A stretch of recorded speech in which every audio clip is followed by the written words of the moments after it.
दिन हो गए लगभग स्ट्राइक करते हुए, प्रोटेस्ट करते हुए। आपके बाकी साथियों से जहाँ तक पूछा, उन्होंने कहा कि हड़ताल से अभी तक हमारा कोई सॉल्यूशन नहीं निकल रहा है। सरकार से कोई भी प्रतिनिधि हमसे मिलने के लिए ग्राउंड पे नहीं आया हुआ है। सरकार से कोई भी आश्वासन तो दूर की बात है, कोई हमारे बीच उपस्थित भी नहीं है और मिलने भी नहीं आया। तो आगे की रणनीति क्या है? क्या आप इसी तरह प्रोटेस्ट करते रहोगे? अब आगे बताएं आप। देखो, हम रोज़ कमाते हैं, रोज़ कुआं खोदते हैं और रोज़ पानी पीने वाली स्थिति है यहाँ पे टैक्सी ड्राइवर की, क्योंकि रेट नहीं है, काम नहीं है, जिस हिसाब से हम हमारा सही से कमा भी नहीं पाते हैं। तो हम ज़्यादा लंबी स्ट्राइक कर भी नहीं पाएंगे। हमारे 8 दिन कैसे निकले हम जानते हैं, हमारे इतने ड्राइवर भाइयों ने कैसे निकाले वो भी हम जानते हैं। दूध तक के पैसे नहीं है लोगों के, कोई कैसे मांग रहा है, कोई कैसे मांग रहा है।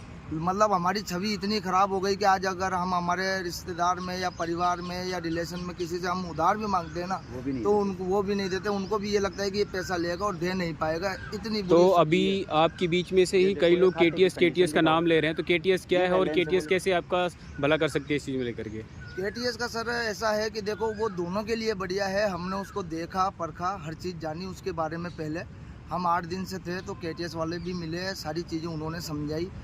आज दोनों की तरफ से बढ़िया है। कस्टमर के लिए ये बढ़िया है। देखो, हम जो गाड़ी लेके आए हैं वो कस्टमर के लिए लेके आए हैं। गाड़ी अगर कस्टमर है तो हम हैं, अगर कस्टमर नहीं है तो हम भी नहीं है। ये हम भी जानते हैं, भली बात ही।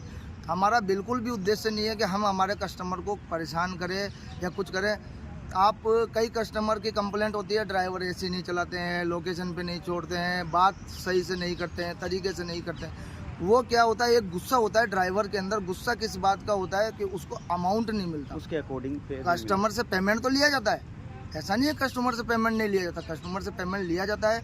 पर वही हमारे को 50% कंपनी है जो दूर बैठी है, जिनका कोई लेना देना नहीं है, उनसे 50% वो कमीशन रख जाती है, 50% हमारे को देती है। तो जैसा कि अभी मैं ओला उसके उबर में राइड करता हूँ। सर थोड़ा सा एक लाइन में कंप्लीट कर लूँ। हाँ।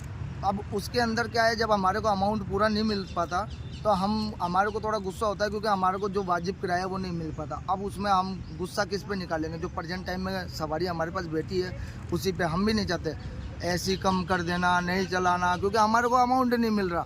ठीक है, बात चिड़चिड़ापन हो जाना। आदमी जब दिन भर कम रेट में काम करता है तो वो अपने आप चिड़चिड़ा हो जाता है। ठीक है, अगर वही चीज़ अगर हमारे को ठीक रेट मिले ना, तो हमें कस्टमर की जेब काटनी है। देखो, हम शुरू से कह रहे हैं कि कस्टमर हैं तो हमें कस्टमर की जेब नहीं काटनी है।